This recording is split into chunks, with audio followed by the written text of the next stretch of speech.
بسم اللہ الرحمن الرحیم۔ السلام علیکم۔ آج میں آپ کو حضرت عباس علمدار کا مختصر تعارف بتاتا ہوں۔ آپ کا نام عباس اور لقب علمدار ہے۔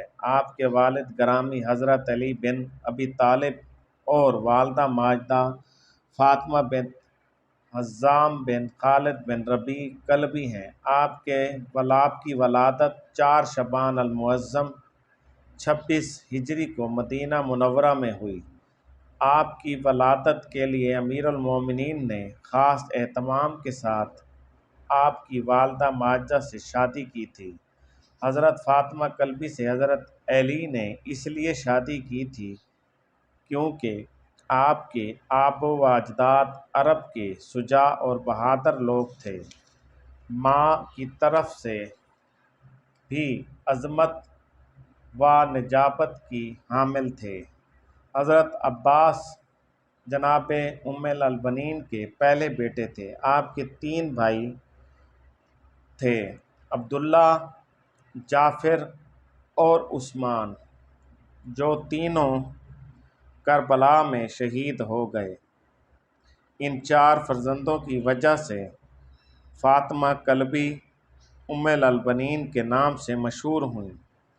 حضرت عباس ایک عظیم باپ اور ماں کے فرزند تھے اور دست قدرت نے بھی ان کی سرنوشت میں وفا، ایمان، شہامت، شجاعت لکھ دی تھی۔ حضرت عباس نے علی کے گھر میں حسنین کے ساتھ تربیت حاصل کی اور اطاعت رسول سے درس انسانیت، شہامت، صداقت اور اخلاق کو حاصل کیا۔ امام علی کی اس خصوصی تربیت نے اس نوجوان کی روحی اور روحانی شجاعت شخصیت پر گہرا اثر چھوڑا۔ حضرت عباس کا عظیم فہم و ادراک اسی تربیت کا نتیجہ تھا۔ حضرت عباس نے 18 سال کی عمر میں امام حسن کی امامت کے ابتدائی دور میں عبداللہ بن عباس کی بیٹی لائبہ کے ساتھ شادی کی۔ عبداللہ بن عباس راوی حدیث، مفسر قرآن، امام علی کے بہترین شاگرد تھے۔ اس خاتون کی شخصیت بھی ایک علمی گھرانے میں پروان چڑھی تھی اور بہترین علم و آداب کے زیور سے آراستہ تھیں۔ حضرت عباس کے ہاں 2 بیٹے پیدا ہوئے، عبید اللہ اور فضل، جو بعد میں بزرگان علماء اور فضلاء میں شمار ہونے لگے۔ حضرت عباس کے پوتوں میں سب کچھ افراد واعیان حدیث اور زمانے کے برجستہ علماء میں سے شمار ہوتے تھے۔ آپ مدینے میں ہی قبیلہ بنی ہاشم میں رہتے تھے اور ہمیشہ امام حسین کے شانہ بشانہ رہے۔ آپ نے اپنی جوانی امام حسین کی خدمت میں گزار دی۔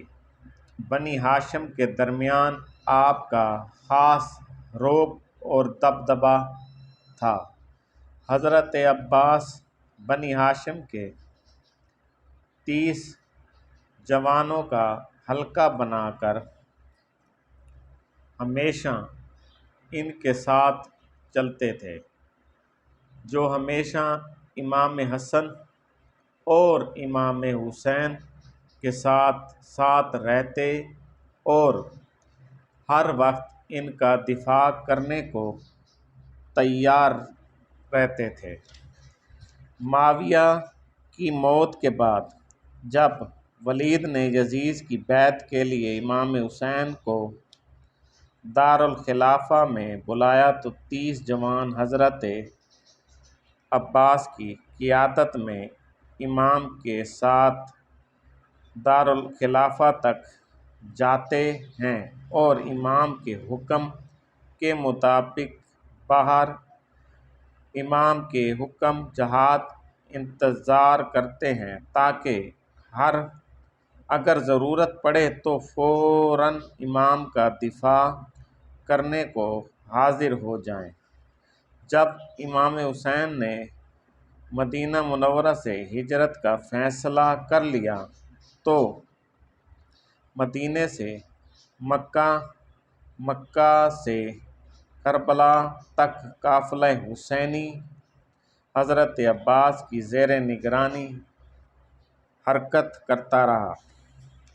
کربلا میں دشمنوں نے حضرت عباس کو امان کے نام پر دھوکہ دیتے ہوئے امام حسین کا ساتھ چھوڑنے کو کہا تو آپ نے فرمایا، میں ایسے امان پر لعنت بھیجتا ہوں جس میں فرزند زہرا نہ ہو۔